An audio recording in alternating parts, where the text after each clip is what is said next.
착하고 충성된 종이라는 제목으로 말씀을 전하겠습니다. 본문에는 열 문화 비유가 나옵니다. 이 비유의 말씀을 전하신 배경이 11절에 나오죠. 그들이 이 말씀을 듣고 있을 때 비유를 더하여 말씀하시니 이는 자기가 예루살렘에 가까이 오셨고 그들은 하나님의 나라가 당장에 나타날 줄로 생각함이더라. 예수님을 따르는 무리들이 예루살렘 입성을 앞둔 시점에서 이제 곧 당장에 하나님의 나라가 나타날 것이라고 생각한 것입니다. 그런 생각을 촉발시킨 말씀은 본문 바로 앞 삭개오의 집에 구원이 이르렀다는 선포로 보입니다. 예루살렘으로 들어가는 관문과 같은 여리고에서 구원이 임하였다니 이제 예수님이 예루살렘에 입성하시기만 하면 그곳에도 구원이 이르게 된다는 것이죠. 즉 이스라엘의 수도인 예루살렘에 가서 예수님이 왕으로 등극함으로 구원을 이루시는 하나님 나라가 실현되리라고 제자들은 기대했던 것입니다. 당장 하나님의 나라가 찬란한 위용을 드러낼 것이라 기대하며 왕이신 예수님 옆에서 높은 지위를 누릴 것에 대한 공명심 또한 있었을 것으로 보입니다. 그래서 도중에 제자들끼리 서열 싸움도 벌였던 것입니다. 그러나 예수님은 제자들의 심중에 있는 잘못된 생각을 바로 잡으시기 위해 본문의 비유로 가르침을 주십니다. 그 전에 살펴볼 부분이 있는데 이 제자들의 오해는 앞서 예수님의 순환 예고에 대한 몰 이해에서 비롯된 것이라 할 수 있습니다. 앞장에 누가복음 18장 31절을 보시기 바랍니다. 31절 보라 우리가 예루살렘으로 올라가노니 선지자들을 통하여 기록된 모든 것이 인자에게 응하리라. 32절 인자가 이방인들에게 넘겨져 희롱을 당하고 능욕을 당하고 침뱉음을 당하겠으며 그들은 채찍질하고 그를 죽일 것이나 그는 3일 만에 살아나리라 하시되 이렇게 십자가 순환과 부활에 대해 미리 알려주셨으나 34절에 제자들이 이것을 하나도 깨닫지 못하였다고 합니다. 이제 곧 예루살렘에 올라가셔서 십자가와 부활로서 구약 선지자의 예언을 성취하시겠지만 이 일이 당장 하나님 나라의 완성으로 나타나지 않는 것입니다. 십자가에서 죽으시고 사흘 만에 부활하심으로써 하나님 나라의 실현을 위한 근본 토대를 마련하시고 그 나라가 출범하게 됩니다. 그러나 즉시 완성은 되지 않고 먼 미래에 이루어질 일이라는 것이죠. 즉 재림 때 하나님 나라의 완성과 영광을 보게 될 것입니다. 그러므로 예수님을 따르는 제자들과 무리는 초림과 재림 사이에 하나님 나라의 역사가 진행되는 중간 과정에 놓여서 그 나라 백성으로서의 삶과 사명을 이루어 나가야 하는 자리에 위치하는 것이죠. 그러므로 오늘 열 문화 비유를 통해 예수님께서는 십자가 부활 사건 이후에 그 나라 백성들이 어떻게 하나님 나라의 역사에 동참하며 마지막 완성된 때가 되었을 때 어떠한 상벌을 받게 될지를 가르쳐 주시는 것이라 할 수 있습니다. 본문 12절 어떤 귀인은 예수님을 가리키죠. 그 귀인이 왕위를 받아가지고 오려고 먼 나라로 간다고 하십니다. 이것은 헤롯 왕가가 왕위를 받을 때 그렇게 했던 역사적 사실을 비유한 것입니다. 예수님 탄생 때의 왕이었던 헤롯 대왕과 그 아들 헤롯 아켈라오 또 헤롯 안디바가 다 갈릴리 유대 지역에 대한 통치권을 승인받기 위해서는 로마 황제 앞으로 가야 했습니다. 팔레스타인을 포함해서 지중해 주변의 거의 모든 땅이 다 로마 제국의 실질적인 지배 아래 있었기 때문입니다. 그런데 이 세 왕 중 아켈라오의 행적이 문화 비유의 귀인과 가장 유사합니다. 14절에서 그 백성이 귀인의 왕됨을 원치 않아 하면서 사자를 뒤로 보내었다고 하죠. 그런데 결국 15절에서 귀인은 왕위를 받아오게 되고 마지막 27절에 보시면 왕됨을 반대했던 원수들을 처형하는 장면을 볼 수 있습니다. 예수님 당시 정치적 상황과 꼭 들어맞는데 설명을 들어보시기 바랍니다. 주전 2년경 헤롯 대왕이 죽으면서 팔레스타인을 자신의 세 아들에게 나누어 주었습니다. 영토의 절반 이상인 유대 땅과 사마리아, 이두메, 즉 에돔 땅은 헤롯 아켈라오에게 주었고 왕의 칭호도 아켈라오에게 주었습니다. 남은 땅 갈릴리는 헤롯 안디바에게, 갈릴리 호수 북동쪽 지역은 헤롯 빌립에게 주었고 그들은 작은 지역을 다스려서 왕이 아닌 제후쯤 되는 분봉왕이라고 했습니다. 그러나 그러한 통치권의 분배가 헤롯 대왕의 유언이었을지라도 로마의 승인을 받기 전까지는 실제적 효력이 없는 것이었습니다. 그래서 아버지로부터 왕의 칭호를 물려받은 헤롯 아켈라오가 왕위를 받으러 로마로 떠나야 했습니다. 그때 유대인들은 아켈라오의 혈통을 문제시하여 반대했습니다. 그의 아버지 헤롯 대왕은 에돔 사람이고 어머니 말다케는 사마리아인이었기 때문입니다. 유대인들은 로마에 대표단을 파견해서 아켈라오가 자기들을 다스리는 왕이 되는 것을 결사 반대한다는 편지를 전했습니다. 로마에서 여러 가지 논란이 있었으나 결국 로마 황제는 아켈라오의 왕직을 승인해 주었습니다.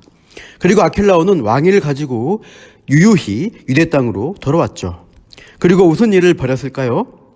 본문 27절 말씀처럼 자신의 왕됨을 반대했던 유대인 무리들을 가차없이 숙청했던 것이죠. 그리고 실제 역사에서 아켈라오의 통치는 계속해서 문제를 일으켰습니다. 과격한 통치 스타일로 밀란이 계속 이어지자 결국 로마는 아켈라오를 폐위시키고 로마 총독을 보내어 예루살렘과 유대 지역을 직할 통치하게 된 것이죠. 그 총독 중에 한 사람이 바로 빌라도입니다. 예수님은 이렇게 당대 모두가 알고 있던 정치 상황을 비유로 들어 하나님 나라의 역사에 대해 가르쳐 주셨습니다. 십자가 대속과 부활을 이루시고 승천하시는 것을 귀인이 왕위를 받으러 멀리 떠난 것으로 빗대십니다. 예수님께서는 부활 승천하시어 보좌 우편에 앉아 하늘과 땅을 다스리는 모든 권세를 부여받으십니다. 그리고 다시 이 땅에 돌아오시게 되죠. 즉 재림하시어 그 왕권의 권세로 모든 사람을 평가, 심판하시게 될 것입니다. 심판주로 임하시게 됩니다. 예수님의 왕권을 반대한 사람들은 그때 어떻게 될까요? 27절 보신 대로 하나님 나라의 원수들은 다 사망의 심판을 받게 됩니다. 이는 비유의 앞부분과 맨 뒤의 내용이고 중간에 있는 대다수 내용은 뭔가요? 주인의 명을 받은 종들에 대한 평가입니다. 그러므로 문화 비유의 핵심은 초림과 재림 사이의 기간 동안 귀인의 일을 위임받은 종들의 역할과 평가에 있다고 할 수 있습니다. 13절에 종 열을 불러 은화 열 문화를 주며 이르되 내가 돌아올 때까지 장사하라. 주인이 그 소유를 맡기신 종들, 즉 그리스도의 교회를 맡은 일꾼들이 어떻게 사명을 감당했느냐를 평가하시게 된다는 것이죠. 16절 보면 첫 번째 종은 한 문화로 열 문화를 남겼다고 보고합니다. 한 문화는 달란트의 60분의 1에 해당합니다. 노동자의 100일 정도의 임금이므로 지금 시세로 하면 1,000만 원 정도 될 듯합니다. 적은 금액은 아니지만 사업하기에는 매우 큰 금액도 아닙니다. 이렇게 열 문화를 열 종들에게 한 문화씩 1,000만 원의 자금을 맡겨주면서 주인은 뭘 하라고 했나요? 네, 장사라는 겁니다. 그런데 문제는 자금의 많고 적음이 아니라 이 장사를 누구를 대상으로 해야 하느냐에 있습니다. 즉 주인을 미워하여 왕됨을 반대하는 백성들을 대상으로 장사해야 한다는 점이 큰 난관입니다. 주인을 미워하는 사람들을 대상으로 주인의 재산과 권세를 확장하는 일들을 감당해야 하다니 참 힘들죠. 온갖 비방과 모욕을 들으며 생명의 위협 가운데 장사해서 이윤을 남겨야 하는 것입니다. 지금 예수님의 왕되심을 반대하고 대적하는 세력들은 유대 지도자들입니다.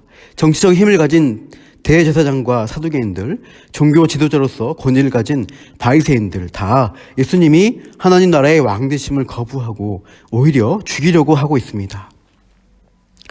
부활 승천 이후에 예수님이 떠나시고 나서 제자들은 이런 상황 가운데 하나님 나라의 유업으로 장사를 해야 하는 것이죠. 복음을 전하며 하나님 나라를 확장시켜야 하는 사명을 부여받았습니다. 참 쉽지 않은 일입니다. 세상 사람들이 싫어하는데도 그들에게 전해야 하고 예수 믿는 사람으로서의 증거를 나타내야 하는 것이죠. 그럼에도 첫째 종은 10문화를 남겼습니다. 둘째 종은 한 문화로 5문화를 만들었습니다. 그리고 나머지 다른 종들의 보고는 생략되고 20절에 맡겨진 한 문화를 보관해 두었다가 그대로 가지고 온 종에 대한 평가에 집중되고 있어요. 종이 장사해서 이윤을 남겼느냐 손해 받느냐가 문제가 아닙니다. 주인에 대한 종의 태도에 심각한 문제점이 있음을 보여주고 있습니다. 주인이라고 부르면서도 21절 보면 당신이 엄한 사람이라고 하면서 주인을 무섭다고 하는 것을 볼 수 있습니다. 그리고 주인의 성품에 대해 종이 이렇게 평가합니다. 21절 하반절에 당신은 두지 않은 것을 취하고 심지 않은 것을 거두나이다. 주인을 아주 악독한 사람으로 보고 있습니다. 착취하고 압제하는 악독한 주인이라는 겁니다. 그런데 이번에는 22절에 주인이 종을 평가합니다. 악한 종아, 너야말로 악한 종이 아니냐는 것이죠. 주인은 종이 말한 내용으로 종을 심판합니다. 22절 하반절에 너는 내가 두지 않는 것을 취하고 심지 않은 것을 거두는 엄한 사람인 줄로 알았느냐.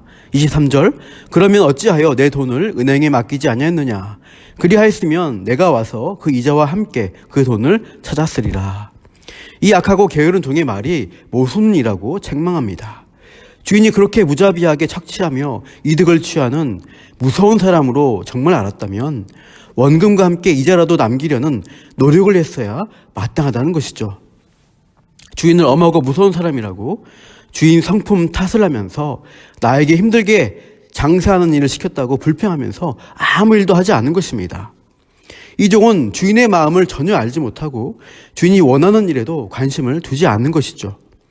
여기서 이 종의 근본적인 문제는 장사하는 능력이 아니라 주인에 대한 태도, 주인과의 관계의 문제라는 것을 알 수 있습니다. 만일 이 종이 주인의 은혜를 받고 주인의 마음과 성품을 알았다면 그렇게 주인을 편견을 가지고 평가하지도 않았겠죠. 주인이 베푼 은혜가 얼마나 큰지 알고 많이 남기든 적게 남기든 상관없이 주인이 맡긴 사명을 수행하려고 애를 썼을 것입니다. 앞서 10문화 남긴 종이나 5문화 남긴 종 혹은 생략되어 있지만 한 문화만 남겼다 하더라도 17절 말씀처럼 주인은 잘했다, 착한 종이라고 칭찬할 것입니다. 네가 지극히 작은 것에 충성하였다는 칭찬을 하시는 거죠. 능력을 잘 발휘하여 큰 이윤을 남기고 적은 이윤을 남겼냐, 이게 평가의 기준이 아니죠. 주인이 얼마나 좋은 분이신지, 백성들은 거부하고 미워하더라도 얼마나 좋은 왕인지를 종들이 알고 누리는 주인과의 바른 관계를 통해 하나님 나라의 삶을 증거하고 확장할 수가 있다는 것이 이 비유의 가르침인 것이죠. 그러므로 사랑하는 성도 여러분, 우리도 초림과 재림 사이의 시대를 살아가는 하나님 나라 일꾼으로 부름받았다는 사실을 기억하시기 바랍니다. 성도, 하나님 백성으로 부르시고 더욱이 예수님의 제자로 부르셔서 하나님 나라의 일을 확장하는 일을 맡기셨습니다. 나가서 전도도 해야 하고 구원받는 사람들이 더하도록 복음의 씨를 부지런히 뿌려야 할 것입니다. 그런데 주님은 겉으로 드러난 능력과 결과의 양을 보고 추궁하시는 분이 아니시라는 거죠. 예수님의 사랑과 은혜를 받으며 그분과의 교제를 누리는 관계, 주님에 대한 그 태도를 보시고 맡겨주신 작은 일에도 충성될 때 주님은 작은 종이라고 칭찬해 주십니다. 우리 주님은 엄하고 무서운 분이 아니십니다. 맡겨주신 사명을 잘 감당할 수 있도록 때를 따라 도우십니다. 비록 죄된 세상은 예수님과 복음을 거부하지만 우리는 주님과의 관계 안에서 누리는 은혜와 능력으로 능히 이길 수 있도록 도우신다는 것을 기억하시며 오늘도 착하고 충성된 종으로 작은 일에 충성하며 승리하시기를 축복합니다. 기도하겠습니다. 좋으신 하나님 아버지, 만왕의 왕이신 주님께서 보잘것없는 죄인을 귀히 여기셔서 생명을 다해 사랑해 주신 은혜에 감사드립니다. 정말 좋으신 주인 되심을 기억하고 오늘도 말씀과 기도 가운데 주님과의 관계를 풍성히 누리며 장차 왕권을 가지고 이 땅에 오실 그날까지 하나님 나라를 나타내며 실현하는 하나님 백성으로서의 삶을 살아내도록 도와주시옵소서. 그렇게 함께 하실 것을 기대하며 이 모든 말씀 예수님의 이름으로 기도합니다. 아멘.